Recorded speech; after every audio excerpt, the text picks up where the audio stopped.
studio. Joining us now, also in the studio, our good friend, the Speaker of the House of Representatives of the great state of Mississippi, Philip Gunn. Morning or afternoon, Mr. Speaker. Thanks for coming in. Yes, sir. Afternoon, Gerard. Great to be with you. Thanks for having me on today.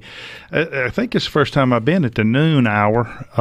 There's no hot dogs or any lunch provided. Does that not come with the noon appearance? Well, we'll have to talk to management about that. I thought there'd be a hot dog or something. Nothing.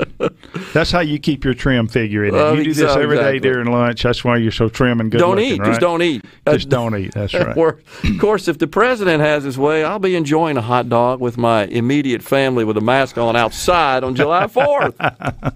That's right. Happy Independence Day. Exactly. All right, so you guys are starting to wind down a little bit down there at the Capitol. Lots of debate and lots of issues to cover. Let's talk first, Mr. Speaker, about the Medicaid technical bill, what's going on there, and where we stand today. Well, the two chambers continue to work on reaching an agreement. I think they're probably close to reaching that agreement. I've instructed my chairman to continue talking to the Senate chairman and make sure that all the issues are addressed. I believe they will get to an agreement, and at that point we will simply pass a resolution that will extend or what we call suspend the rules to allow for the introduction of another bill. So I think it's something that can easily be resolved, but to me the first stepping point is to get an agreement. Yeah. And we've talked about this before, but it's certainly worth repeating for the benefit of our audience. Medicaid, I think in the general fund, is the second largest line item in terms of spending. Next to education. And it's just under $1 billion of state general fund spending. Right. And then we get the match, of course, from the federal government. And we had Tim Moore from the Mississippi Hospital Association as our guest yesterday. Mm-hmm. So the combined federal and state, $7 billion. It's incredible to think about it. That's larger than our entire general fund. That is correct. And, of course, as I've shared on the air before, and certainly with Tim yesterday, we got to figure out a way to get people working and in a position to where they don't need government support in Medicaid. Absolutely. And I know that you would be in agreement with that. That's easier said than done, of course. And Mississippi, unfortunately, we have the distinction of having the highest federal match in the country. That was increased by 6.5%. I think our normal match 78%, increased by 6.5%, 84, 85%. Now, Mr. Speaker, we got the federal government saying, here's this big chunk of money that we want to throw at those states who have not expanded Medicaid by increasing that match by another 5%. That's correct. Dangling that carrot, as we say, for 2 years at least. So that would put us at a 90% level. That's exactly right, and you've analyzed that correctly. It's just unsustainable, and you're exactly right. This additional 5% is just a carrot or a shiny object to entice expansion, and it's a dangerous place to go. I just don't think that we can afford it. Yeah, I'm a little surprised that the Fed, in its allocation of $350 billion total to states and local governments out of this last bill that passed, didn't make that a condition of receiving it. I'm sure it was talked about in the Democrat circles, but it didn't come out that way finally. But there is a little catch that I know you're aware of in that money, which would prohibit use of what we receive at the state level from covering tax cuts in the state.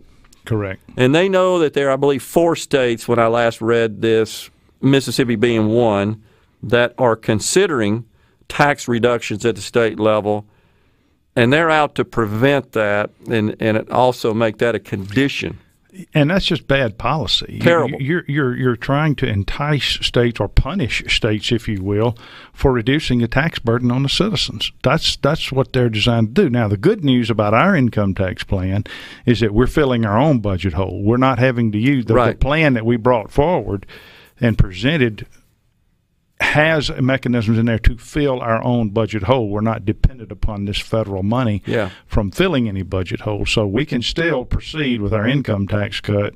We just can't use this federal money to replace that budget hole. But the entire policy there is just a misguided, unfortunate policy that the federal government's trying to push down. It just increases the burden on the taxpayers. We shouldn't be surprised, honestly, considering who's in charge in Washington. That's exactly right. And I think it's just more of this sort of nefarious and pernicious creeping that is occurring at the federal level to just diminish the state government and local government as well, to just diminish the authorities there that are entrusted by the people to those local and state governments. The federal government is just out to take the whole thing over, what it looks to me like. Well, and that's unfortunate. I think I go back to the founding of our country, and the intent of our founders was to create a weak federal government and put the power in the states. They had come out of a system where there was a strong central federal figure, which was King George. And they didn't want that. That's exactly right. And they wanted a federal government to do a limited number of things that the states couldn't do individually, like provide a national defense. And the federal government's role was limited. And over time, our federal government has just increased its power and centralized that power, and it keeps taking it away from the states, chipping it away from the states. And the more authority and the power that the federal government has, the less freedom the citizens have. And that's not where we want to go. We want to try to restore freedom to the citizens. And I tell people this all the time: the more dependent you are on anything, be it alcohol, be it drugs, be it the government, the more enslaved you are to that thing, whatever that thing may be. No question. And so I point to the dependency on the government. The more dependent you become on the government, and the more you look to the government for the answers to your problems, the less freedom you're going to have. With freedom comes responsibility, comes personal responsibility. That's the direction we need to be going. But if you allow the federal government to become, if you become more dependent on the federal government, you're enslaved to the federal government, and then they're going to call the shots. And you can look at history, and that bears it out. It's what happened in Germany in World War II. It's what happened in all these countries around the world, where a dictator or some central figure has taken over. In Russia, when the communists were in control there.